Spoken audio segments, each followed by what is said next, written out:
Well, today is the big day. I really hope security lets me in because the word on the street is Elon might finally explain what caused Booster 9 to explode shortly after stage separation. If that's the case, we might officially be able to put this mystery to bed. Booster engine cut off.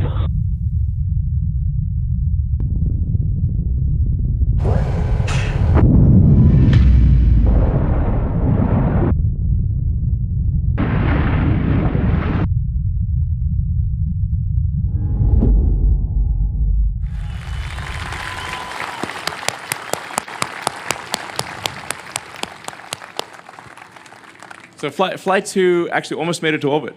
In fact, ironically, if it had a payload, it would have made it to orbit. Because the reason that it actually didn't quite make it to orbit was we vented the liquid oxygen, and the liquid oxygen ultimately led to fire and an explosion. Because we wanted to vent the liquid oxygen because we normally wouldn't have that liquid oxygen if we had a payload. So ironically, if it had a payload, it would have reached orbit. And so I think we've got a really good shot of reaching orbit with Flight 3.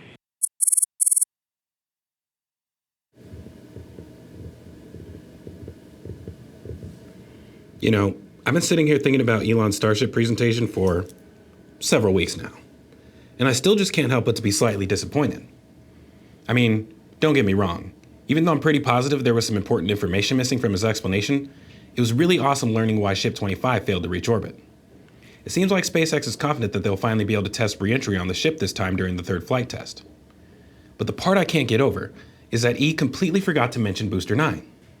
I'm still shocked we didn't get any new information about what caused the catastrophic failure of its engines during the boost back burn. But that's fine. I think we can work around this. In this episode, we're going to learn everything you could possibly want to know about the ins and outs of hot staging on the Starship. To do that, we're going to take everything you've ever heard, toss it out the window, and then start from scratch. Once we have a deep understanding of what it took to pull this off and the physics involved, we can attempt to figure out what really happened here and then discuss what SpaceX might do to improve their performance for Flight 3. My name is Zach Golden, and welcome to another CSI Starbase Deep Dive Investigation.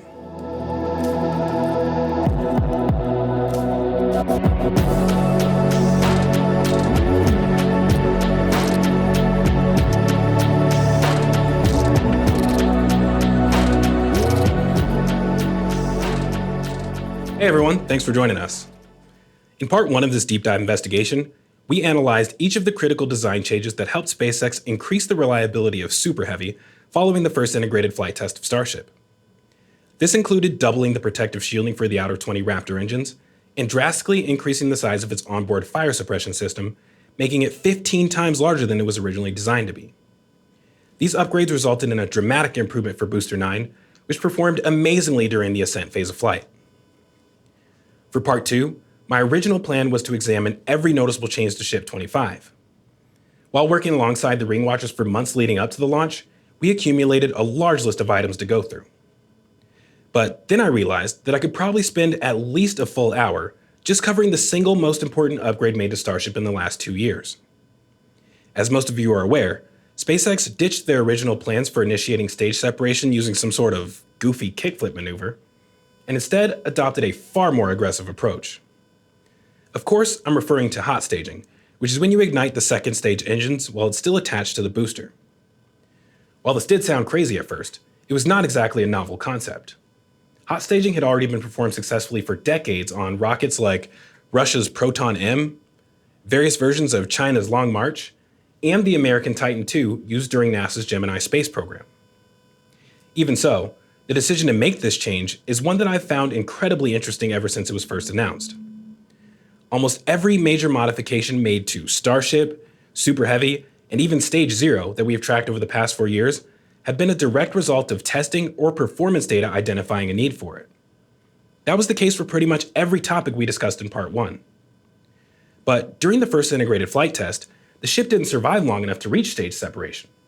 So it's pretty clear that the decision to incorporate this hot staging maneuver was not a result of issues found during post-flight data review. So if that's the case, then why did they do it?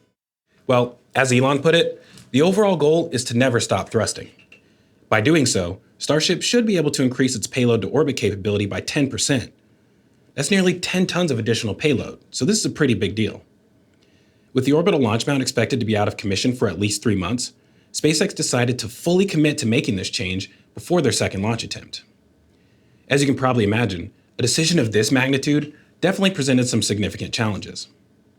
Not only was there new hardware required in order to make this work, but there were also upgrades needed for the existing systems as well.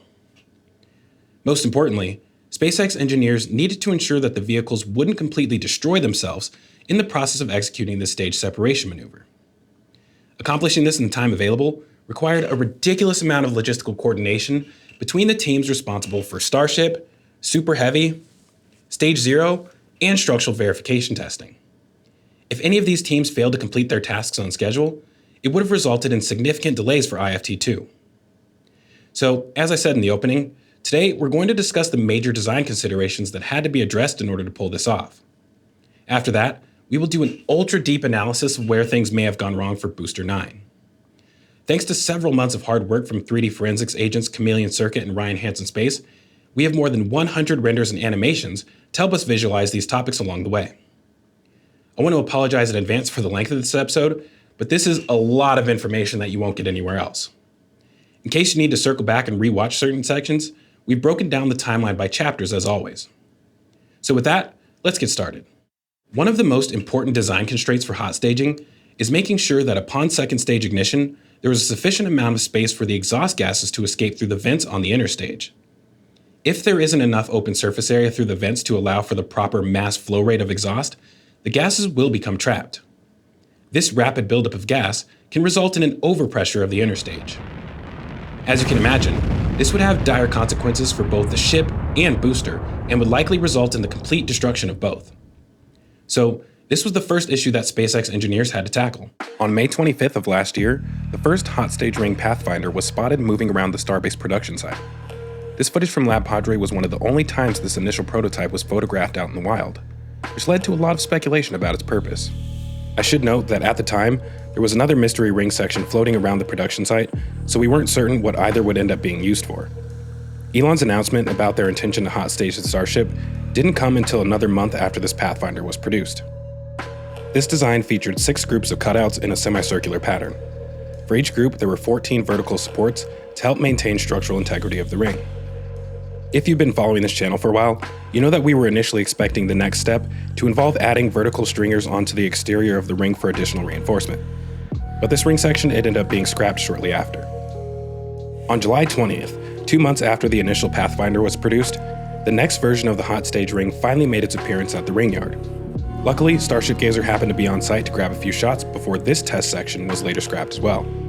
On this version, it appears that SpaceX decided to completely revise the cutout pattern, presumably with the intention of increasing the total surface area of removed material. This implies that the engineers were concerned with making sure the expected mass flow rate of exhaust would be able to exit the inner stage without causing a catastrophic overpressure. As you can see, this design ditched the half-circle configuration and went with the more symmetrical layout for the cutouts. This allowed them to maximize the surface area of the holes without compromising structural integrity. When comparing this to the original Pathfinder, we were able to determine that the total area of removed stainless steel increased from 60% up to 66%. This is equivalent to an additional 6 square meters. That may not sound like much, but when we overlay them, you can get a better idea of the amount of open surface area that was gained. So, how did they know that this would be enough? Compared to examples of other hot stage capable rockets, there still appears to be a lot of restriction through the vents of the center stage. Well, the only way for SpaceX to determine that this would handle the expected mass flow rate of exhaust, which can change depending on the throttle percentage and number of engines firing, is through the use of computational fluid dynamics simulations. Unfortunately, there was really no way to verify this with some sort of ground test. Ideally, you might want to perform a static fire test while the ship is on top of the inner stage, but to do this would require temporary modifications to the test stand to allow the quick disconnect to line up with the mating point on the ship. Beyond that, this hot stage maneuver is intended to occur 70 kilometers above sea level, where the atmosphere is a lot thinner. Exhaust plume expansion characteristics at that altitude cannot be duplicated on the ground, so technically they wouldn't be gathering the correct data. Most importantly, the consequence of the inner stage vents underperforming during a test like this could result in the destruction of the vehicle. Overall, this is not something you want to attempt on the ground, so it would ultimately have to be proven in flight. This is also the case for a few other factors that we will discuss later. For now, let's move on to the next issue, which was making sure that the interstage is strong enough to survive max Q without collapsing. On July 30th, 10 days after the second Pathfinder was scrapped, the third iteration of the hot stage ring appeared at the production site. This shot from Jack Byers shows it shortly after being placed on top of a booster forward dome section. This time around, it was much further along in the fabrication phase, although still not fully completed. As you can see here, it was missing the forward heat shield that would later be added. Reinforcing this to survive the compressive drag forces experienced during max Q required SpaceX engineers to make use of every available surface that was left over after removing nearly 42 square meters of material to create these holes. This is a visual representation of what that would look like when you subtract 42 square meters from a 104 square meter steel disc. Anyway, let's take a look at the steps that were taken to increase the structural integrity of this hot stage ring. Thanks to these renders from Chameleon Circuit, we can insert the individual components one at a time to help visualize this better. The first thing we will add is a flat disc for the ship to rest on top of, and the clamp locking mechanism that allows the ring to interface with the ship and the booster. For this, there are 3 double-sided adapters equally spaced around the circumference of the ring. In the non-perforated areas where these are located, there are 2 less holes on either side in order to accommodate the hardware. On the outer face of the ring, 3 X-shaped stainless steel plates were added in the positions where the stage separation components are located.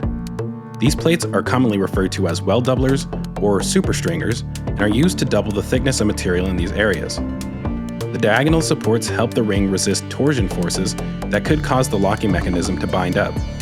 The last thing you want is for these clamps to fail to release the ship after second stage ignition. To increase the strength in the axial direction, there are 5 stringers placed on top of the well doublers. For the other 3 non-perforated zones, there is only a single full-length stringer with 2 sets of shorter stringers to either side. This completes the external reinforcements. On the inner wall of the ring, there are 90 additional stringers added between each of the cutouts. Just like the others, these help to prevent the ring from buckling under heavy loads. Their shape also helps to optimize the flow of gas out of the vents and reduce turbulence. Halfway up the ring, there is a hoop stiffener placed over the stringers. If viewed from above, this hoop stiffener would be shaped like a large sprocket and has teeth that slide between the stringers. These teeth are welded along the entire perimeter of the hoop, attaching them to the horizontal strip between the 2 rows of cutouts and also to each of the stringers.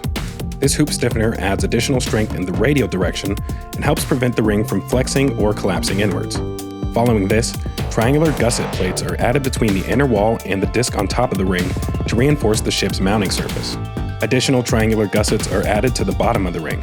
These are slanted upwards to align with the heat shield dome that this ring will later be placed on top of. For this test article, it wasn't necessary to install the full heat shield before performing structural verification testing. This is because the dome is not part of the actual load-bearing structure. Instead, slanted panels were added in place of the dome to stiffen the lower half of the ring and prevent the tendency to wobble. Now, let's take a second to explain some additional background information related to the structural verification test, which I think is important to mention. Over the past few years of this development process, SpaceX has often been forced to get creative when it comes to maximizing usage of every vehicle and test article available to them. This has helped them minimize the need to interrupt the manufacturing process inside of the fabrication tents and Star Factory in order to create one-off components for use in these critical structural tests. And trust me, there are a lot of these tests. Probably more than any other launch vehicle on the planet if I had to guess, due to the iterative design process that SpaceX employs. We covered the complete history of Starship structural testing, from Starhopper all the way to Booster 7 and Ship 24, in a 2-part episode that you can check out here if you haven't seen it yet. As of the present day, we have counted at least 23 individual test articles used in structural verification tests over the past 4 years of Starship development. Most of these tests are conducted using a single test article, and others require multiple components to be joined together in order to properly simulate flight-like conditions. For structural testing of the new interstage, SpaceX repurposed Booster 11's forward section, which we believe may have had some sort of disqualifying manufacturing defect that was detected after construction. If true, this defect was likely a result of this being the first booster forward section produced inside of the new Star Factory. Sometimes when setting up a new manufacturing line, the first components to be fabricated will not meet design specifications. Instead of scrapping it, this forward section was redesignated as the hot stage load head. To simulate the ship's aft section, they made use of an existing test article known as S26.1. This had previously been used to verify critical upgrades to multiple areas of the ship's aft section, which were needed to prevent it from buckling during flight. At this time, the tank section of 26.1 was still needed for future testing, including an eventual test to destruction. But the skirt section was no longer required. So on April 7th of 2023, the last 1.5 rings were carefully removed from the bottom of the test tank. It's interesting to note that this occurred 13 days before IFT-1, which may be a sign of how early the decision to hot stage the ship may have been made. Now, when performing a critical test like this, it's important to make sure that all of the components of the test structure are stronger than the actual test article. In this case, the booster forward dome and the ship aft section can be considered part of the test structure. Essentially, the goal is to guarantee that if something fails, it's the thing you're testing and not the parts that you don't really care about. The booster forward dome section is already heavily reinforced with stringers on the inside and outside, and likely far stronger than the hot stage ring. The ship aft section, however, only has stringers and a few hoop stiffeners mounted on the inner walls. This is similar to the actual hot stage ring itself, minus all of the holes. This similarity puts the aft skirt at risk of buckling before the hot stage ring, which would invalidate the test and force them to repeat it again. This would have been a considerable setback and cause delays for the team waiting on the results of this test so they can finalize the design and construct the flight-ready version. So with this in mind, on June 19th, the skirt section was taken back to the build site to receive additional structural reinforcements. Just over a month later, on July 30th, the upgraded aft section rolled out along with the Booster 11 hot stage load head and interstage test article. As you can see, the S26.1 aft skirt was drastically beefed up by adding 96 stringers on the outer surface, along with a ring on top for the cap of the can crusher to rest on. These were transported out to the Massey's test site for structural qualification testing on the can crusher. Hopefully most of you returning viewers are familiar with this by now. For those who aren't, the point of this structure is to use hydraulic pistons attached to ropes suspended from the cap to pull down on the test article. This allows them to simulate dynamic structural loads on the vehicle, similar to what would be experienced during max Q. On the inside edge of the test structure, there were 4 pistons mounted diagonally, which would later have straps attached to them. There was a hole cut into the center of the forward dome to allow the straps to pass through the opening. After the test article was placed on the can crusher, these pistons were attached to either the ship's aft section or the inner stage itself, and were likely used to simulate bending forces experienced as the vehicle begins pitching downrange during the ascent phase. Before performing this test, strain gauges were attached in various locations along the outside of the ring, and presumably on the inside as well. I've explained how these work in past episodes, but these essentially allow engineers to measure deformation in the material. If you place them in multiple locations and end up recording significantly higher strain values in one area versus another, then it helps to identify the weak point of the structure. On August 7th, the structural test was performed and the ring watchers managed to catch some of the motion from the pistons as they were retracting in this footage from NASA's spaceflight. You could also just barely see the straps on the inside of the structure pulling on the test article as well. Once the cap was removed, we were unable to detect any visual signs of buckling on the hot stage ring, which is a good indication that the test was successful. Less than a week later, on August 16th, the completed flight-ready version of the hot stage ring for Booster 9 was quickly rolled past Lab Padre's Rover 1 camera on its way to the Megabay for installation. It was lifted into place the same night. Other than the dome-shaped blast shield, one noticeable difference with the final product versus the test article were additional stringers added onto the exterior of the ring. These were installed between every other pair of cutouts. We believe that this was most likely a result of the strain gauge data collected during the structural verification testing, which made them realize that it was necessary. But interestingly enough, they never retested the interstage with these new upgrades, so it's possible that they just wanted to be overly cautious and make it stronger than it needed to be in order to guarantee that it would not fail during max Q. All of this hard work definitely paid off, considering that Starship performed flawlessly through the entire ascent phase of flight with 0 structural issues to speak of. With all of that said, now that max Q survivability was checked off the list, the next question was whether or not the blast shield and booster would actually survive the moment of ignition. As you all know by now, one of the most important missions for the Starship program is to create a fully reusable vehicle. This is part of what makes hot staging for the Starship unique, because ideally, the interstage will need to be reusable as well. If we look at examples of other rockets that use hot staging like the Titan II, you can see that the second stage ignition pretty much annihilates the interstage of the vehicle. Obviously, this is something that you wouldn't want to happen if you plan on reusing it. More importantly, unlike the Titan rocket, this booster still has another job to perform after stage separation. If the interstage were to be destroyed, it could also end up damaging critical components on top of the booster.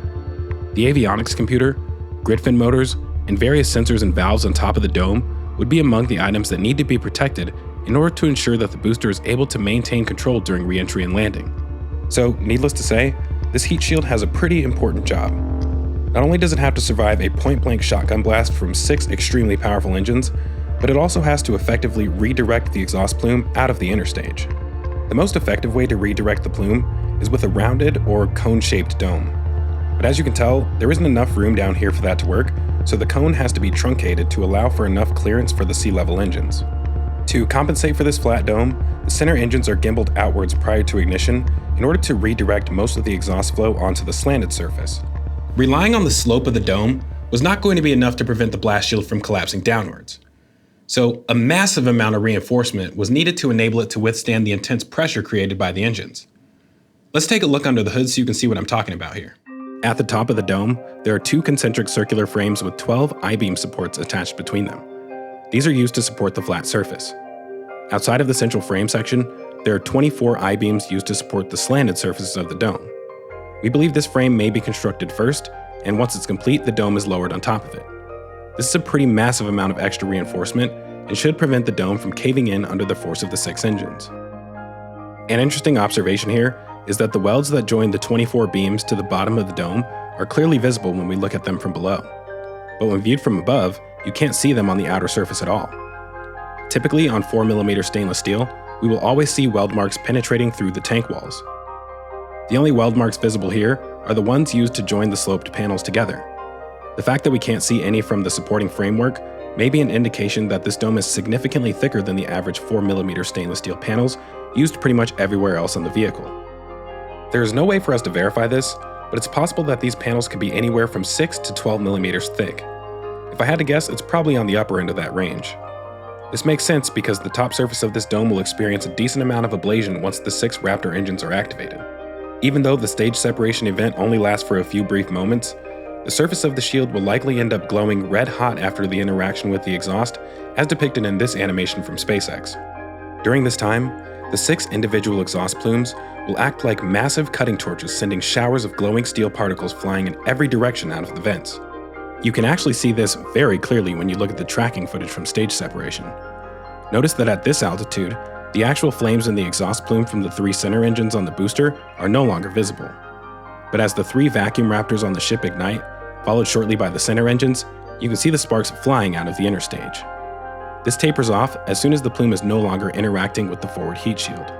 Of course, we have no idea how much material is actually eroded away in this short time period, and without recovering the hot stage ring, it's probably impossible to assess its condition. Without the ability to recover and study the aftermath, we believe SpaceX installed sensors all over the dome to capture as much data as possible. Looking at the supporting framework from the bottom, you can see the wiring harnesses all over the place. I think some of these are routed to the stage separation hardware, but the rest are likely a combination of strain gauges and thermocouples. This should allow them to measure deformation and surface temperature of the shield in various locations. In order to make any use of this data, it would likely have to be transmitted back to the ground with the other telemetry. This data could allow engineers to get a better idea of what future modifications may be needed for the heat shield. A thicker surface may allow the inner stage to be reused for multiple flights, but it also comes with a significant mass penalty. According to the written reevaluation of the Programmatic Environmental Analysis report released shortly before IFT2, the forward heat shield inner stage weighs approximately 9 metric tons. That may not sound like much, but to put this into perspective for you, 9 tons is equivalent to the dry mass of a Titan II rocket, 2 Firefly Alpha rockets, or about 4 of SpaceX's Falcon 1. So yeah, this thing is a beast. While the Super Heavy build team was busy creating this forward heat shield to protect the booster, the Starship team had their work cut out for them as well. Even though the hot stage ring was designed to maximize the outflow of mass, they still had to address the potential for overpressure inside of the inner stage to cause catastrophic damage to the aft section of the ship. Just like Booster 9, there were a few changes that needed to be made to the engine shielding before the second integrated flight test. Unlike the booster, however, these changes were not a reaction to damage that occurred during previous testing. These upgrades are entirely related to protecting the business end of the ship during hot staging. To explain this, we're going to do the same thing we did when talking about Booster 7's engine shielding and identify all of the components used in the original design. The first step in creating the protective shield is to install 12 truss beams between the thrust puck and the inner wall of the aft skirt. After this, a center plate with 3 circular frames for the sea-level gimbaling engines is lifted into place. This frame comes as a single piece and mounts directly to the thrust puck. This is very similar to the one used on the booster. Looking above the centerpiece, we can see that the 12 lateral supports are attached to brackets that are welded onto the bottom of the aft dome of the LOX tank.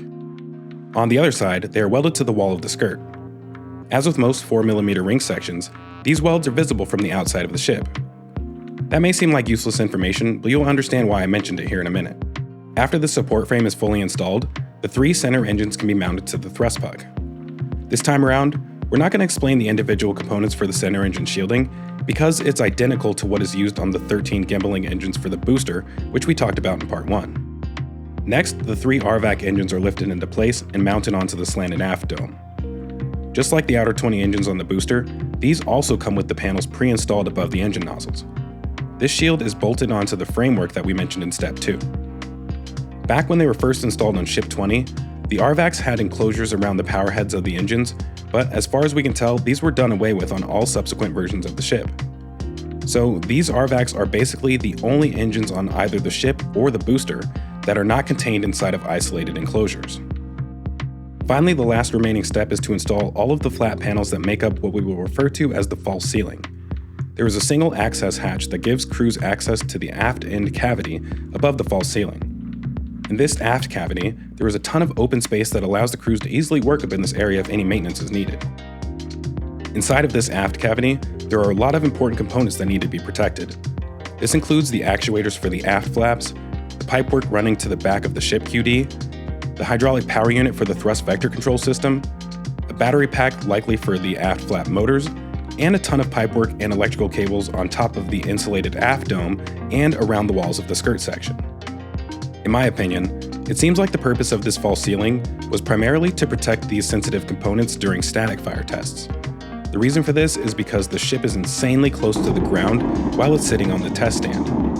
The exit of the nozzles of all 6 engines are only 8 meters above the blast surface. In the past, there have been a few occasions where components in this area were damaged by flying debris and possibly also by the intense heat of the flames. This footage from NASA spaceflight, showing the aftermath of SN8's 3rd static fire test, where a stream of molten metal could be seen falling from the aft section, is a good example of what I'm referring to. This protective paneling may also be effective during atmospheric reentry, but I don't think that's what it's really being used for. When the decision was made to incorporate this hot staging maneuver, the false ceiling gained an even greater purpose. Instead of having 8 meters of clearance, the ship is now firing its engines from a much closer position, just 0.1 meters away from the top of the dome, increasing to about 2 meters around the outer edges. Even with the vents on the inner stage, a big thing to be concerned with here is overpressure of the aft skirt.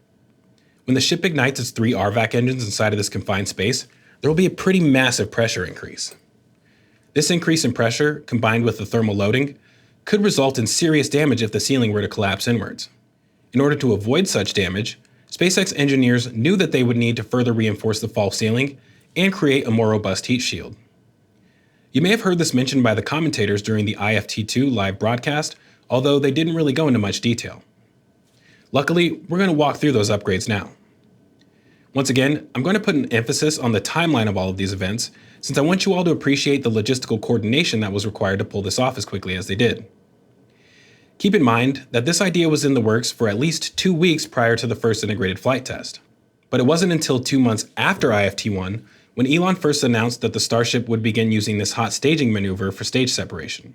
That was announced on June 24th during an X-Space's interview with Ashley Vance. 6 days later, on June 30th, SpaceX engineers began removing all of the engine shielding from Ship 25.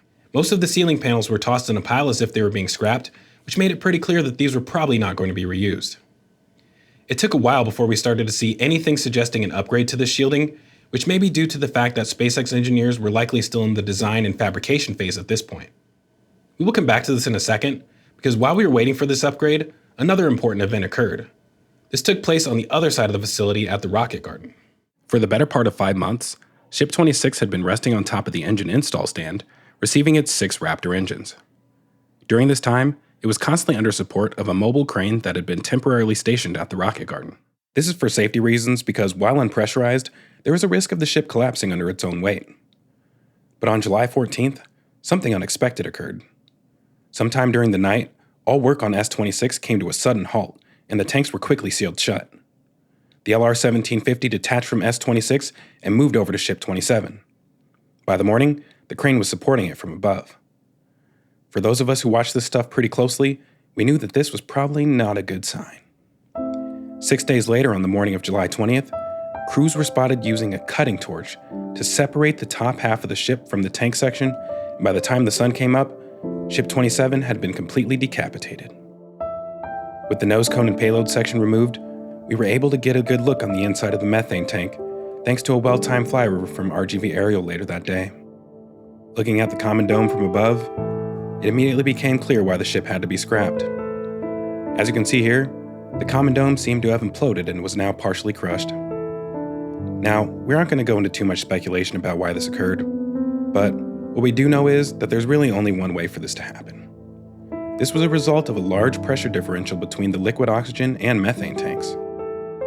Unlike the Downcomer collapse of Booster 7 the previous year, this was not something that could be repaired. So the SpaceX insurance team decided that Ship 27 was a total loss. The ship was chopped into pieces until the only thing left was the aft section sitting on top of the transport stand. I think at this point, someone had a good idea that they could still salvage something out of this ship and found a way to make use of it. We'll return to that here in a minute. Back at the suborbital launch site, on July 31st, just over a month after Ship 25's shielding had been removed, new pieces for the false ceiling framework began showing up. SpaceX quickly got to work installing these. When it was complete, the only real indication of the change were weld marks visible on the outside of the aft skirt of the ship. In this comparison of Ship 25 before and after the modifications, we can see that the weld lines for the mounting points for the crossbeams were now twice as large with additional supporting welds on either side. These are evenly spaced around the circumference of the ship. While this was an extremely helpful clue when it came to verifying that there was some kind of upgrade in progress, it wasn't enough to allow us to determine how significant it was. It wasn't until this image was taken by Starship Gazer nearly 3 months later when we were finally able to solve this puzzle. Not only were these beams twice as tall and made from heavier gauge steel, but they also received a significant amount of extra reinforcement in the form of gusset plates, or stiffeners, welded along the length of the beams. They also ditched the diagonal trusses in favor of box beams with smaller through holes between the stiffeners. When we compare these side by side, you can get a better appreciation of the improvements that were made. Once the installation work was completed, Ship 25 moved to the rocket garden for final outfitting on August 6th.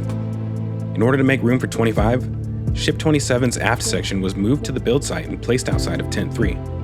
This is when SpaceX began modifying S-27's aft section to resemble that of S-25. As I mentioned before, at this point in time, none of the new hardware related to hot staging had been structurally tested to verify that it could endure the expected loads that would be experienced during a real flight. The last thing they would want is for second stage ignition to cause damage to the heat shield or any of the hardware above the false ceiling. The problem is that you don't want to risk damaging a ship that you're planning to fly by performing a structural verification test that has the potential to result in failure. And at that time, there was no other test article available that could be used for this purpose. This wasn't all that surprising, given the extremely short timeline that SpaceX engineers had to incorporate this change after it was decided to go with hot staging. But after verifying that the aft section of S-27 hadn't sustained any significant damage during the implosion incident, there was now a perfectly good test article that became available. So with that said, Ship 27's death would not go down in vain. Over the next month, SpaceX installed the same shielding upgrades from S-25 into S-27's aft section. Here we were finally able to see the new centerpiece as well, which also had some alterations from the original design. We never had a chance to see this before it was installed on S-25. We could also see new ceiling panels, which we believe may have been formed using thicker, more robust panels, but it's difficult to confirm this. But what we did notice is a thick support frame welded along the perimeter of the top of the panel, which wasn't present in the initial design. So this is what the shield looks like from above when compared to the original. As I mentioned before, SpaceX wanted to avoid possible damage to actual flight hardware, so in place of the engines, this tri-circle cap was mounted onto the centerpiece of the frame. Additional caps were placed over the positions where the 3 RVacs were located. We believe these caps were used to create an airtight seal between the skirt section and the aft cavity. On September 26th, the new test article was moved to the Massey's test site and lifted on top of the nose cone jail test structure. From here, we believe some sort of pressure test was performed in order to simulate expected flight loads that would be experienced during hot staging. The goal here would have been to either test this to failure or to a value slightly exceeding what it's expected to experience. Honestly, the configuration for this testing was a bit confusing, which made it difficult to determine how it was performed. So we kind of have to use our imagination here based on the available information. While placed on top of the test structure, there was a braided flex hose connected to the side of the skirt section. This hose was connected to a flange above the false ceiling. We believe this may have been used to force air or nitrogen gas into the void space in order to raise the pressure to a certain measured value. This is a little weird because it would have been applying pressure in the opposite direction of what it would experience after the engines are ignited, but I'm guessing it probably serves the same purpose. It's also possible that there was a pipe going through the false ceiling to pressurize the space below, but we have no way of confirming this. That would have also required the skirt to be welded to the floor of the test structure in order to make it airtight, which may actually be what we're seeing here when we zoom in close to the base. The third and least likely possibility is that they were actually using the hose to suck air out of the void space in order to create a strong vacuum. But I've never worked with a hose capable of doing something like this without being sucked flat. When it comes to how this actually performed during flight, as far as we know, the upgraded heat shield seemed to do its job as planned. Had it failed, the ship would have likely been immediately destroyed. But it's possible that whatever onboard fire that occurred near the end of the flight could have been a result of damage sustained to the aft section during the hot staging event. In my opinion, there must have already been an ongoing fire somewhere in order for a liquid oxygen dump to cause the destruction of the vehicle as Elon described.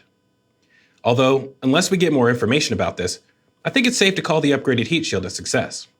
So with that said, the Starship team did a fantastic job here. Speaking of in-flight performance, I think it's time to move on to the more exciting topics and finally get deeper into the physics of Starship's hot staging maneuver. Of course, I know that by now most of you have probably already seen this launch footage at least a dozen times over. But my goal is that by the time we get through these next two sections, that 95% of you will walk away with a completely different understanding of what's going on here. Other than the fact that SpaceX will eventually want to achieve reusability of the interstage, the details we are about to cover are, in my opinion, the truly unique features of hot staging on the Starship. Unlike most rockets that incorporate hot staging, Starship's second stage has multiple engines instead of one. Not only does that make this maneuver far more aggressive than anything you can compare it to, but it also unlocks some pretty cool features that you may not have considered.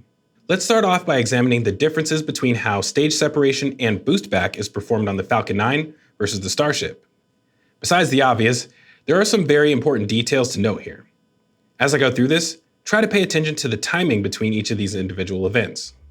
Starting off with Falcon 9, the first event before stage separation is main engine cutoff. After MECO, there is about 3 seconds of delay before the second stage detaches and begins drifting away in front of the booster. 5 seconds later, once the second stage is clear of the interstage, the booster engages its cold gas thrusters and begins to pitch upwards. After 3 more seconds, the second stage lights its single Merlin vacuum engine. At this point, the booster has begun turning away and is no longer in line with the second stage. When the plume from the MVac engine hits the inner stage of the booster at an angle, it acts as a lever arm, applying torque to help accelerate the rate of rotation. After this, you will notice the booster begin rotating even faster away from its original trajectory. It rotates about 120 degrees before relighting its engines and initiating the boost back burn. This interaction between the plume and the top of the booster is part of the reason why the interstage for the Block 5 variant is coated with a black heat shielding material like the landing legs. So how is this different for Starship? Instead of a full shutdown, the Super Heavy booster performs a staged shutdown, starting from 33 engines and quickly stepping down to just the 3 in the center. 3 seconds after this, we see the first 2 RVac engines on the leeward side of the ship ignite, followed shortly after by the third. A few moments later, we see the center engines ignite from their gimbaled outward position. Once the booster detaches, it begins turning to the side. Well, if you judge by this footage from SpaceX, it looks like it's pitching upwards, similar to the Falcon 9 booster. However, the footage from the live coverage of the launch is a bit misleading. It's actually rotated by 90 degrees counterclockwise for some reason. When we rotate this to the correct orientation to where this was being filmed from, you can see that the booster actually yaws to the right. This is why the hazardous operations zone from the Marine notice has this weird shape to it, because it's accounting for the flip maneuver as the booster turns to the south before making its way to the splashdown area. So now we know that the booster turns sideways instead of doing a backflip. But the more interesting thing here is, what's causing it to move in this direction? Unlike Falcon 9, We cannot see any hot or cold gas thrusters helping to initiate this turn. And from what we can tell, there was also no gimbaling of the booster's 3 center engines. We think we should be able to see this occurring from this distance, considering that it's pretty clear on the ship when they move back to the center after stage separation. Instead, we believe this sideways flip is a result of a combination of 3 factors. These include the shape of the forward heat shield on the interstage, thrust differential from the RVac engines on the ship, and the angle of the grid fins. I know this might sound kind of crazy because I don't think this has really been mentioned anywhere outside of the CSI Starbase Discord server, but hopefully it will make sense to you here in a few minutes. As we start to get deeper into the math and physics behind this, if you find yourself wanting to increase your level of understanding in these areas, then do yourself a huge favor and check out Brilliant.org. Not only is Brilliant an incredible supporter of our channel, but they're also supporters of helping you advance your education goals. They provide one of the best ways to learn STEM subjects with thousands of lessons, quizzes, and interactive activities. Brilliant offers a wide variety of learning paths, which are perfect for any level of experience. Their lessons range from foundational topics all the way up to advanced material.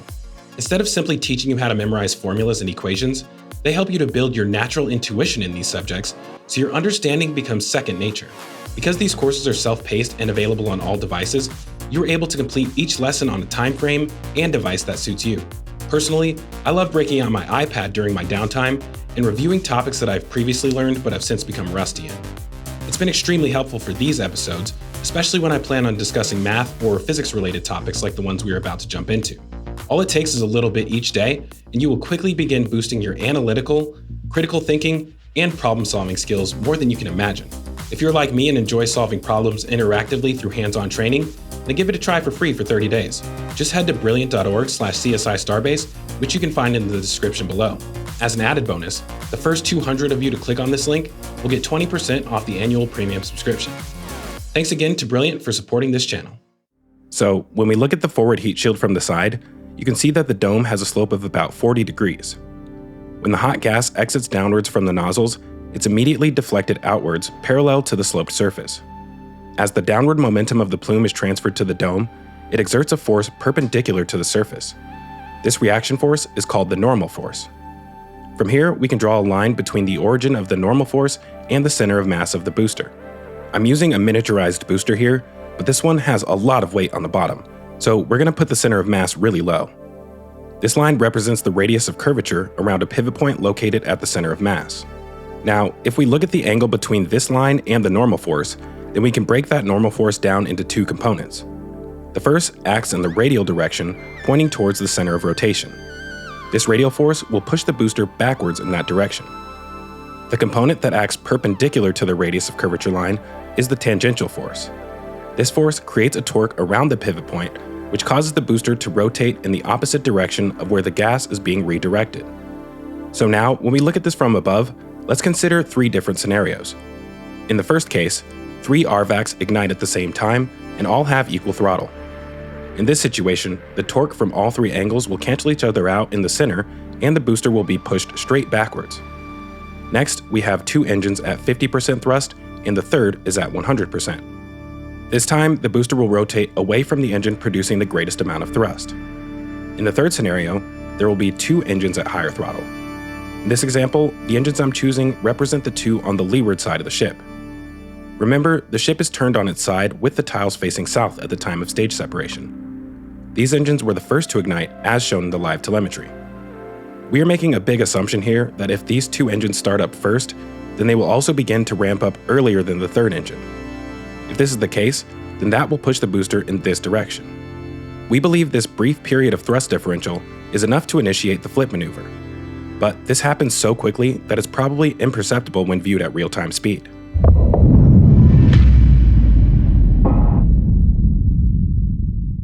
In this insane animation from Ryan Hansen Space, you can just barely see the third engine on the far side ignite after the 2 closest to the camera. Notice that as soon as the ship gets a few inches of separation from the interstage, the 3 center engines ignite and give the booster a huge push backwards. Fun fact, Ryan's camera view for this angle is the same view from the real onboard camera mounted to the false ceiling of the ship's aft section. Unfortunately, SpaceX hasn't deemed any of us worthy of seeing this footage yet. Now, I should note that there is no way for us to confirm this happened as described, and the only evidence we have is from the engine startup sequence shown in the live telemetry. As a counter-argument to this explanation, if this RVac thrust differential were occurring, it should also cause the ship to yaw in the same direction as the booster. As far as I can tell, it seems to be traveling perfectly straight without turning. It's possible that the center engines, which are gimbaled outwards, could be countering this differential thrust, but again, there is no way to confirm. So take all of this with a grain of salt, because it's possible that this is a total BS. But if so, that's okay, because this is where the grid fins come into play. One thing most people didn't notice, or likely weren't even looking for in the first place, was the position of the grid fins as the engines on the ship begin their startup sequence. Now, we could be imagining this completely, and I admit, we do have our doubts. But from this angle, which is the only shot this is actually visible from, it appears the grid fins are rotated away from the camera towards the backside of the ship. This is very difficult to see, but after superimposing Ryan's model onto this image, it seems to line up pretty well. Of course, we could easily confirm this with the help of some onboard footage, but since that doesn't exist, this is the best we have. So why would SpaceX engineers program the grid fins to be turned this direction during stage separation? Aren't grid fins useless at this altitude? Well, for the most part, yes, but it is possible to create conditions for them to become useful. Let's explain this. If you have ever watched any of the 200 plus Falcon 9 launches, then you're probably familiar with the way the grid fins deploy shortly after the boost back burn. You will notice that they do not move at all during this time, and any attitude adjustments are made using the cold gas thrusters. At this altitude, the air density is too low for the grid fins to create enough drag to actually steer the vehicle. As the booster performs its entry burn and falls back into the denser part of the atmosphere, the grid fins take over and guide it back down to the landing zone. A key difference between the grid fins on Falcon 9 and Starship is that with Super Heavy, the grid fins remain extended at all times. Naturally, you would think that this would cause a lot of drag during the ascent phase. But when you look at the grid fins from directly above or below, you will notice that their cross-sectional area is virtually non-existent. They are so thin that from some views, it's hard to see them at all. So by keeping them perfectly straight, the air is able to pass through them without having much of an effect on drag. But if they did happen to turn during the ascent phase, especially prior to max Q, they could easily alter the trajectory of the rocket and would put some serious stress on the inner stage in the process. Once the vehicle reaches the upper layers of the atmosphere where air density is lower, these grid fins lose their ability to manipulate drag force to steer the vehicle. So if that's the case, then what use would they be during stage separation? Well, one thing to consider is that with all 6 engines from the ship firing, there is going to be literally tons of hot gas flowing out of the inner stage. This gas will be angled downwards at the fins and will quickly begin to expand outwards in the thin atmosphere. But before it has a chance to do that, it will create a cone of dense gas moving at supersonic speeds, which the grid fins will have to pass through. Under those conditions, they should behave the same as they would in atmosphere. If they remain straight, the gas will pass through them without creating any drag. But if you turn the grid fins to one side, in this case towards the windward side of the vehicle, then the fins will redirect the flow of gas. Just like the sloped dome, it's going to cause the booster to rotate around its center of gravity in the opposite direction from where the exhaust plume is being redirected. The interesting thing about this is when the booster is falling through the atmosphere, the steering directions are reversed, kind of like steering your car with the rear wheels. This is because the air is flowing up instead of down. When it flows upwards, it will be deflected to the opposite side, which causes the booster to tilt in the other direction. As I said, we can't be 100% positive this is actually occurring. But if so, then it's possible that this might be even more effective than using differential thrust from the ship to initiate the flip maneuver. By adjusting the angle of the grid fins, they can actually have more control over the initial rate of rotation after stage separation before the engines relight for boost back.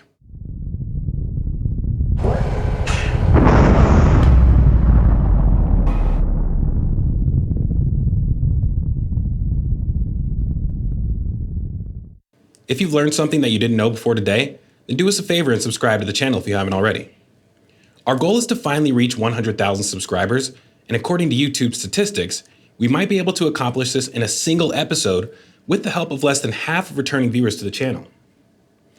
Anyway, now that we've covered all the successful aspects of the first in-flight test of hot staging for Starship, let's switch gears and discuss the part where things actually started to go wrong. To be honest, we really have no idea what truly happened here, so the best we're able to do is speculate based on the available evidence and information. As you all know by now, after stage separation, Booster 9 began losing engines one by one during the boost back burn. Some of these failures appeared to be pretty catastrophic. This continued over a period of about 24 seconds until it finally exploded.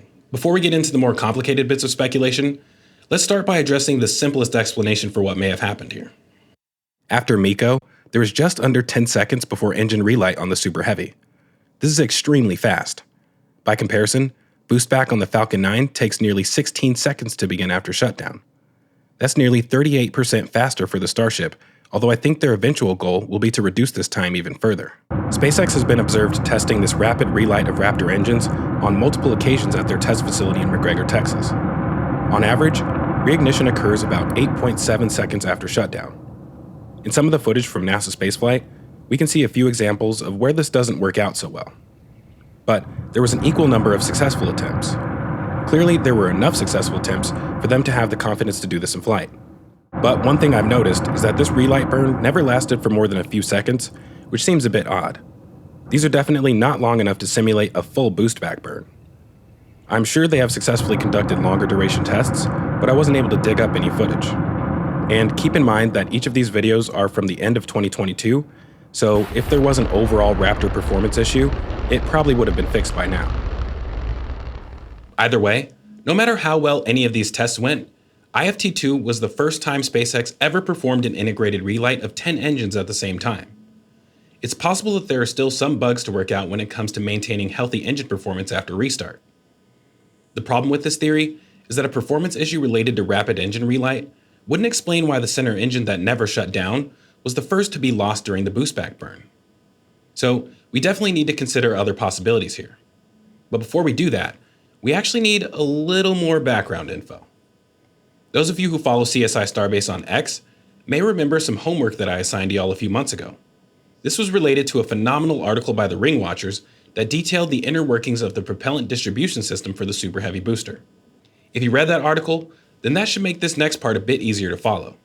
If you haven't, I recommend doing so because it's a lot more detailed than what I will be mentioning here. And it is, of course, the original source of this information. You can find the link to that in the description of this video. Once again, shout out to Chameleon Circuit and Jax from the Ring Watchers for all the hard work that went into this because we wouldn't be able to explain it properly without their help. Now, I already know for a fact that no matter what I say, some of y'all are going to leave comments on this video thinking that this next section may qualify as some sort of major ITAR violation. But I can assure you that it's not.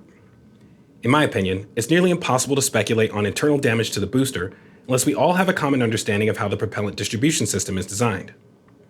On the front of the booster's massive quick disconnect panel, there are several ports for supplying various liquids and gases to the internal tanks. The two largest ports are the liquid oxygen and methane fill drain ports. Let's start off with the main LOX fill port. This valve allows liquid oxygen to begin flowing into the lower tank of the booster. Once inside of the LOX tank, you see that there's kind of a lot going on down here, and it might seem super complex. But don't worry, as we go through this, we will hide certain features to make it easier to identify the individual components that we're discussing. So with the header tank and most of the pipework removed, you can see the L-shaped pipe that turns down towards the bottom of the tank. This is the liquid oxygen inlet that we just entered the tank through. Next to the LOX inlet, there is another longer pipe for the liquid methane, which runs down to the bottom of what we are going to refer to as the methane sump. The sump is essentially just a small basin at the bottom of the LOX tank, which separates the methane from the surrounding LOX. It also acts as a distribution manifold. As methane is pumped into the booster, it fills the CH4 sump, then begins to fill the downcomer.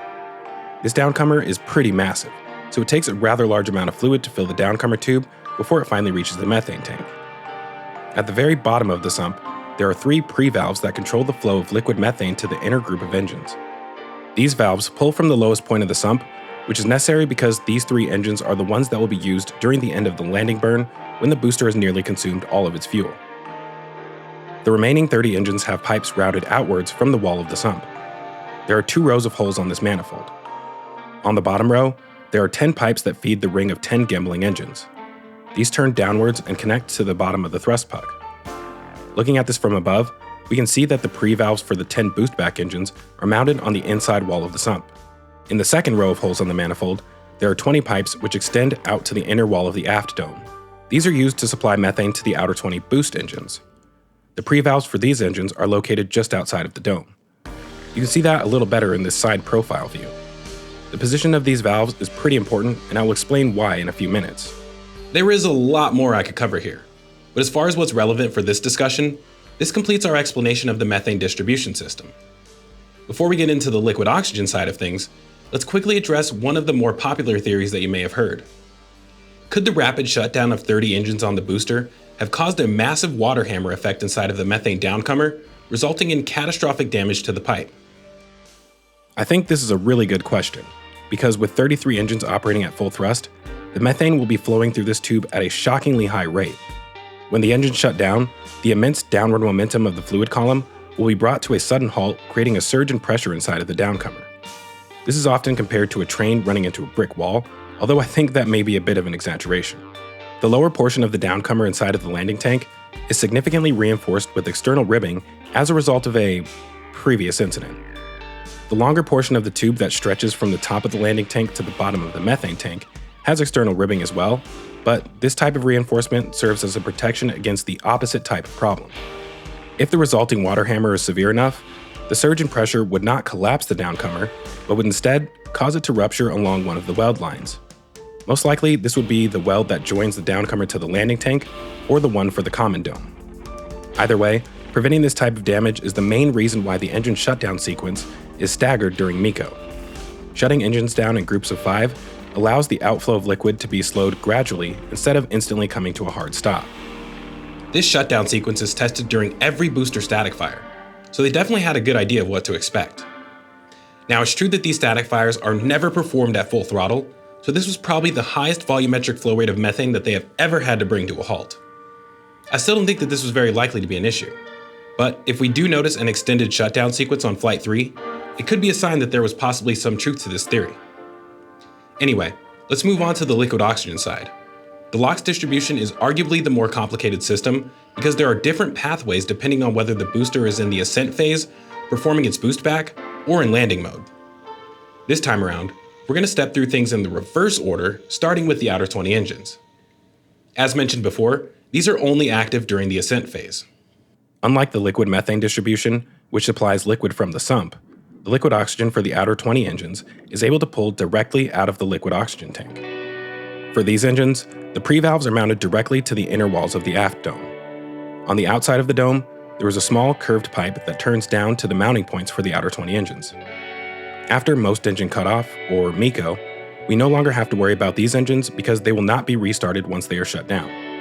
The 10 center engines, on the other hand, are active during the boost back phase and for the beginning portion of the landing burn.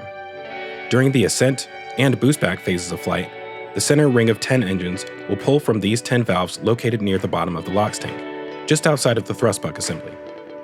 Each of these valves are connected to a Y-shaped pipe that allows them to switch from the main tank over to the landing tank. For the 3 center engines, there is a similar T-fitting with a pipe extending away from the center of the tank. These penetrate through the wall of the methane sump and into the small buckets created by the thrust buck framework. There is a panel on top of these which makes it hard to see what's going on if you were looking at it from above. You will also notice that there is Y-shaped framing in the center, which encloses the 3 LOX pipes inside of the methane sump. This is the surface that the methane transfer tube assembly will later rest on top of.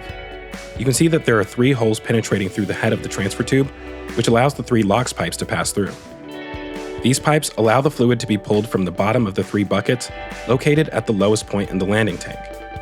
On the outside of the landing tank, there are 10 holes where L-shaped pipes are routed down to the secondary valves for the ring of 10 gimbling engines. So as a review, during the ascent phase of flight, these highlighted valves are the ones that will be open.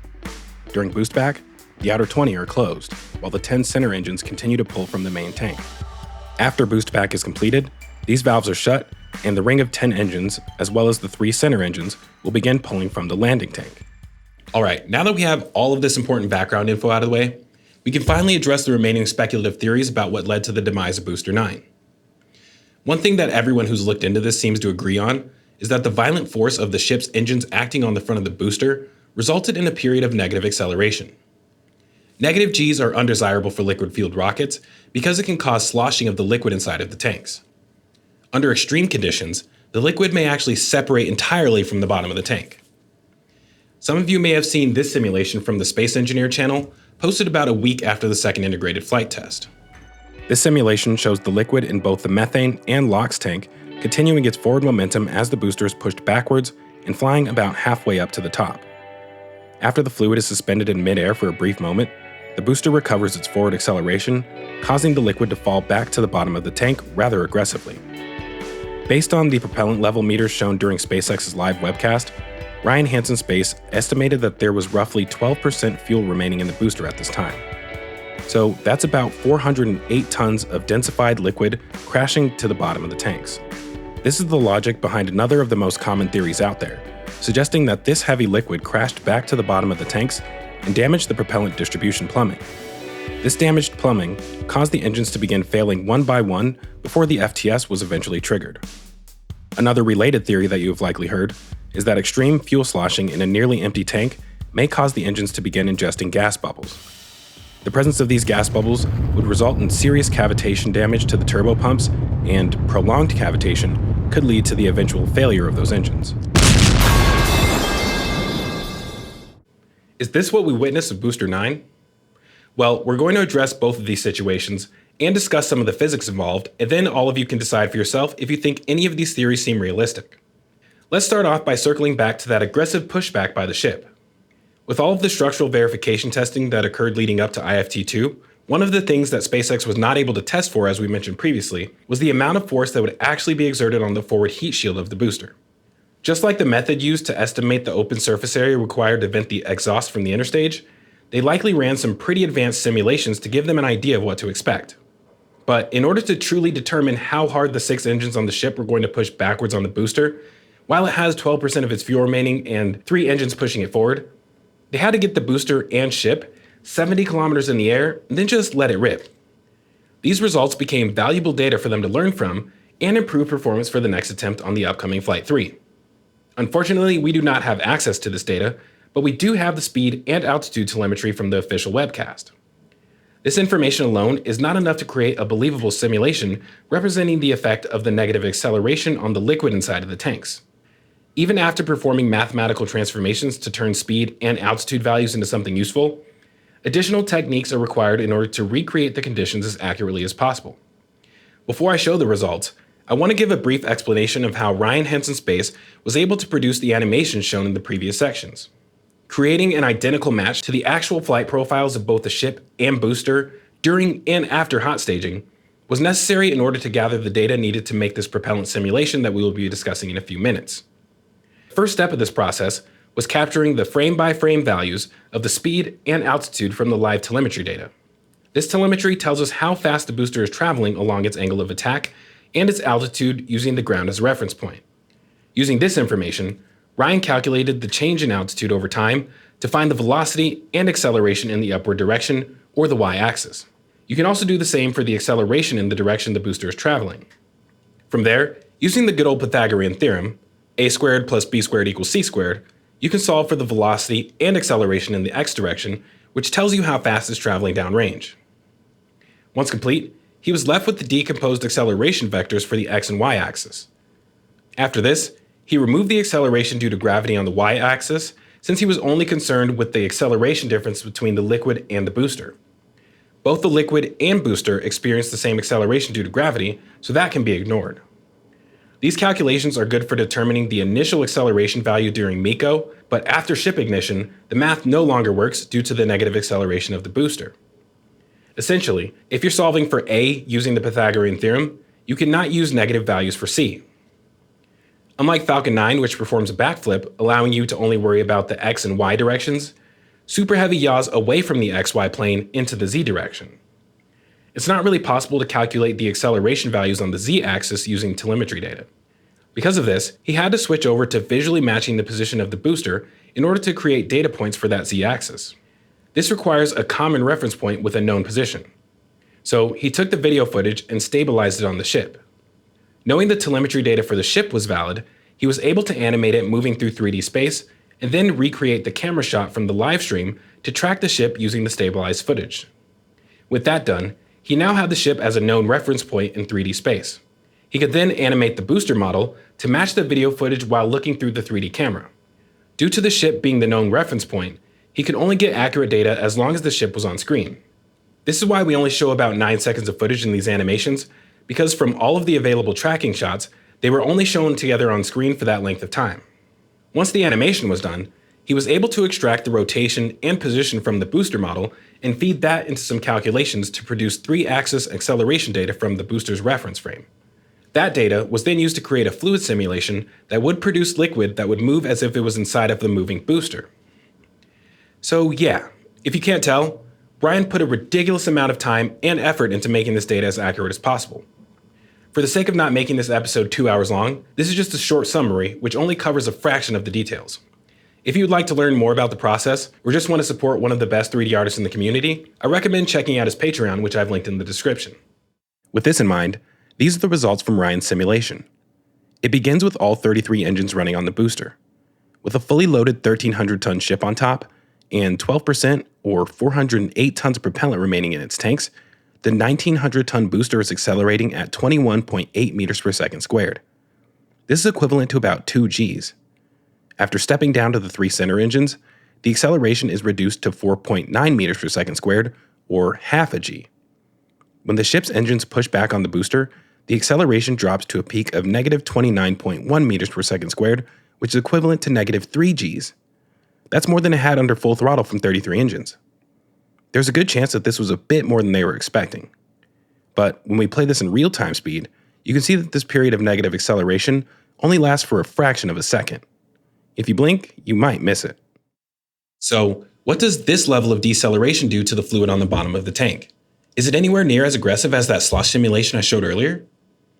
Well, not quite, but let's check it out. Booster engine cutoff.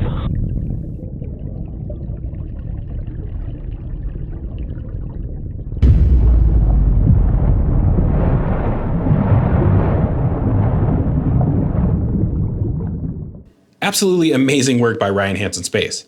I think my favorite part of this is finally being able to visualize the consumption rate of liquid oxygen before MECO. Anyway, the question is, what kind of damage could realistically occur during this event, and is there evidence to suggest that any of this actually happened? Returning to the first theory I mentioned a few minutes ago, could sloshing of liquid in the tanks have resulted in gas bubbles being ingested into the engines? Well, I think that this certainly is possible, and based on this simulation, it seems that there are a few different chances for that to happen. First, we have the huge gas bubble that forms at the bottom of the tank at the moment of pushback. At the time this occurs, the only engines running are the 3 in the center, which are pulling from those buckets that I mentioned earlier.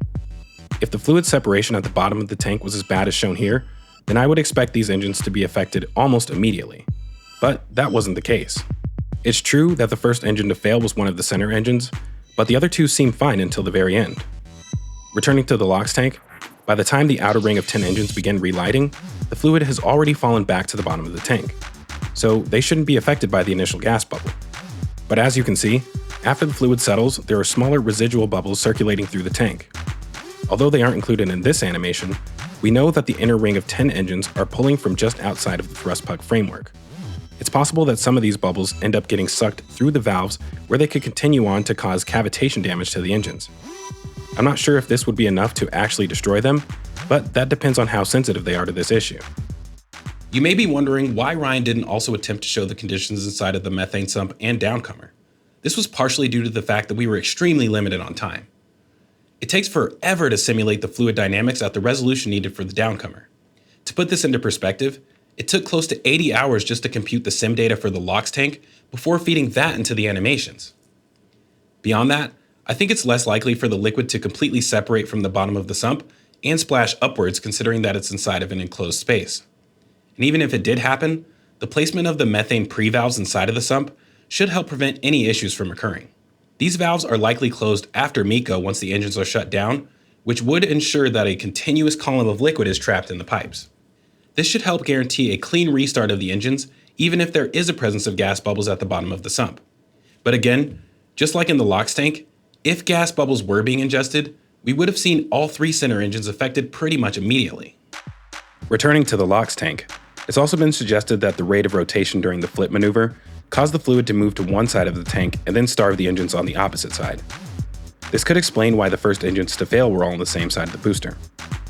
Well, as far as this simulation shows, there are clearly a few moments where the fluid is gathered on one side of the tank, but by the time it settles back to the bottom, none of the engines have begun to fail yet. So this theory doesn't seem very likely in my opinion. But one thing is for sure, The change in weight distribution as the fluid shifts to that side of the tank will not make the booster's guidance system very happy. This is why liquid-fueled rockets are designed with slosh baffles along the walls of the tank. In the simulation, you can see the baffles provide a slight disruption to the outer edge of the fluid column as it's moving forward. That's not what these are really designed for, though. Instead, they're intended to prevent the fluid from shifting from one side of the tank to the other. As the booster begins power sliding through its flip maneuver, you can see that they aren't really doing the greatest job of that. Considering that B9 didn't appear to veer off course, it's tough to say whether or not this was actually a problem for the guidance system. As a last-minute update to this episode, Booster 10 has finally returned to the launch site after spending just over a month in the Mega Bay undergoing final outfitting. And of course, the Ring Watchers quickly spotted changes to the external weld marks near the bottom of the LOX tank. Comparing these before and after images, you can see the 2 rows of internal brackets which were not present back in December. These brackets appear to be twice as tall as the ones used for the original Slosh baffles, and there are 3 times as many of them. We don't know for sure, but this is what we think the retrofit might look like from the inside of the tank. I'm sure that adding these to a completed booster must have been a real pain, but now we at least have a better idea of what they've been doing over the past few weeks. In my opinion, due to the massive 9-meter diameter of the booster, I think it would also be a good idea to add a large baffle around the landing tank similar to this. Although the panels would have to come in smaller sections so they could fit through the access hatches. If we had more time, it would be fun to see how the different configurations would affect the slosh simulation, but we'll have to save that for later. Alright, let's move on to the final bit of speculation. Is it realistic for any of the propellant distribution system plumbing to be damaged during this event? And if so, what would be the result? Well, when we consider all of this plumbing, the thing that literally sticks out the most are the methane supply pipes for the outer 20 engines. The ones that go from the methane sump across to the inner edge of the dome. If anything were to be physically damaged by a few hundred tons of fluid falling back to the bottom of the tank, it would probably be these. The equivalent pipes for the Ring of 10 are very short and tucked in close to the landing tank. The only other pipes that really stick out are the 10 liquid oxygen pipes coming from the landing tank. These are also tucked pretty close to the tank, and even if they were damaged, these are only used during landing mode, not boost back. So it wouldn't have caused any issues until later on when they were needed. But could the actual landing tank itself be crushed?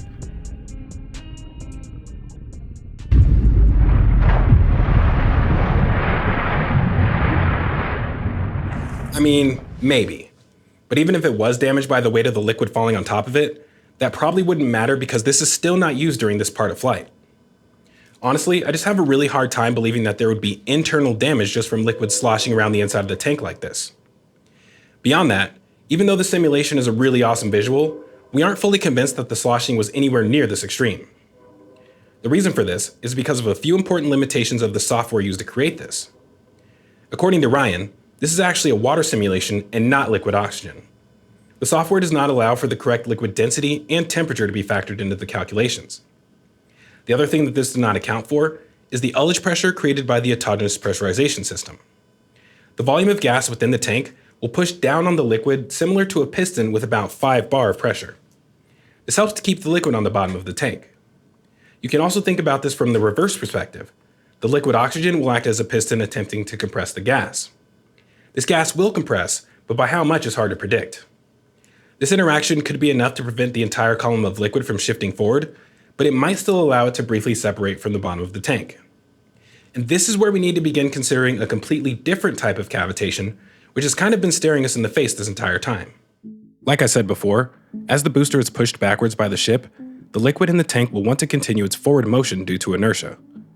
As it begins pulling away from the bottom of the tank, it's going to create a low pressure zone behind it. If we look at a phase diagram for nitrogen, which will be similar for liquid oxygen, then you can see the relationship between pressure and temperature and how that determines the boiling point of the liquid. If the pressure drops below the equilibrium point, it will cause the liquid along the boundary to transition into the gas phase. This instant vaporization creates gas bubbles within the liquid. If the gas bubbles are not large enough to cause the liquid to completely break up into globules and separate from the bottom of the tank, then they will collapse. Instead of causing damage over time inside of a turbo pump, this form of cavitation has instantaneous consequences, which can be pretty severe. In this example from the Rogue Physics channel, you can see the effect this has when greater force is used to accelerate the bottle downwards. This creates more separation of fluid from the bottom of the bottle, resulting in a lot more bubbles. When they collapse this time, it actually ends up shattering the glass. Now imagine this happening at a much greater scale inside of the 9-meter wide liquid oxygen tank. Here, the bubbles may be large enough for you to actually stand inside of. When bubbles of this size collapse, I can only imagine what the resulting shockwave would do to the bottom of the tank. Now, if this actually happened to Booster 9, I think it's clear that it wasn't enough to rupture the tank. But in my opinion, it's a lot more believable that the methane pipes for the outer 20 engines could be damaged in this situation. If one of these pipes were to rupture, then a continuous stream of liquid methane would begin flowing out. Remember, the pre-valves for these engines are outside of the aft dome, so if one of these pipes develops a leak, then there would be no way to stop it. The stream of liquid methane would begin mixing with the LOX inside of the tank and gradually make its way from one side of the booster to the other. One thing to keep in mind is that while in direct contact, the temperature of the methane will equalize with the liquid oxygen. As you can see in this diagram, the temperature zones where methane and oxygen exist as liquids do not overlap. So this means that some of the LOX will boil off and the liquid methane will transition into a solid. The good news is, liquid oxygen is more than twice as dense as solid methane. So there is a chance the frozen methane would float up to the surface, which is several meters above the bottom of the tank. Depending on how many pipes are damaged, this could increase the amount of time it would take for the methane to reach the inlet valves for the 13 center engines. I don't know how long that would take, nor do I know what would happen when a methalox mixture is ingested into the LOX turbopump, but it probably isn't good. It might gradually destroy the engines one by one as it spreads across the tank, or it may eventually find some way to combust inside of the tank itself. While I do like this idea a bit more than the others we've discussed, just like the rest, there's no real evidence to support it. So if any of these situations were the cause of failure, what could we expect SpaceX to do differently on their next attempt? After completing their post-incident investigation, I think all of these theoretical issues can and will be resolved rather easily. Other than the additional Slosh baffles added to Booster 10, I think it only makes sense that most of these changes will likely be software related. There are many different parameters that can be adjusted in order to eliminate or reduce the severity of the negative acceleration experienced by the booster. Changing the timing between the stage shutdown sequence and relighting engines for boostback would be one example. If the booster can maintain a greater amount of thrust during the separation event, it may help counter the change in acceleration. They just have to be careful to do that without colliding into the back of the ship. Adjustments to the differential thrust levels of the RVac engines and the deflection angle of the grid fins could increase the initial rate of rotation from the booster. The faster it turns away, the sooner it can relight its boostback engines. But keeping fuel slosh within a safe margin for the guidance system will be a limiting factor there. Lastly, increasing the delay of the center engine startup on the ship or reducing the initial thrust could be a solution as well. These three engines are responsible for making sure the ship gets enough separation so the booster doesn't ram into the back of it when it starts turning. But it's possible that those engines may need to just chill out a little bit. If they can still achieve the minimum required separation without being so aggressive, I'm pretty sure Booster 10 and all who come after would greatly appreciate it. Changes like the ones I've described are going to be a little difficult for us to notice if they happen, but you can guarantee that we will do our best to try to analyze the differences for you after Flight 3. So, at the end of all of this, what exactly have we learned?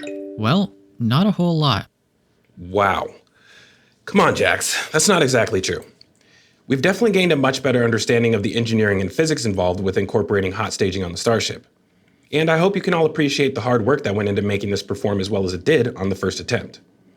The SpaceX team truly did an amazing job pulling this off in such a short period of time.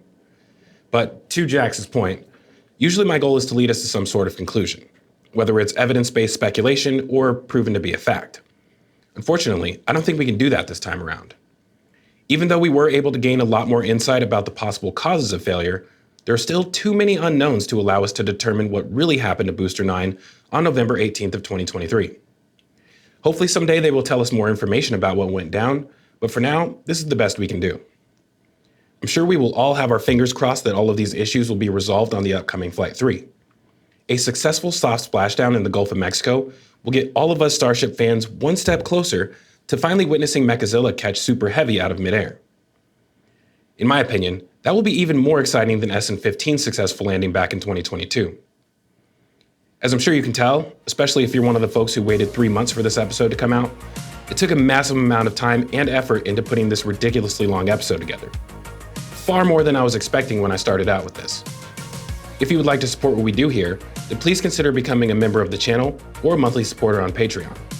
66% of our income from patrons goes back to supporting the 3D artists and photographers who make all of this possible. So thank you to everyone who has supported us so far.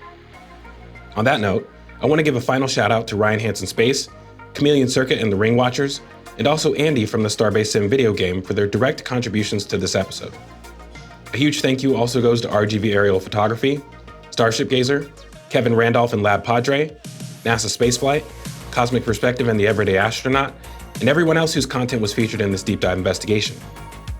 Shout out to the entire team of CSI Starbase field agents in our Discord server for their assistance in research for this episode, as well as our production engineer Jeff, who probably went slightly crazy while editing this. Last but not least, thank you to Brilliant for sponsoring today's investigation. With that, I'm glad to finally move on from this topic because there are a large list of things I need to get caught up on for our upcoming deep dives. Thank you all for watching this to the very end. I'll see you all next time. For now, this is Stage Zero Zach, signing off.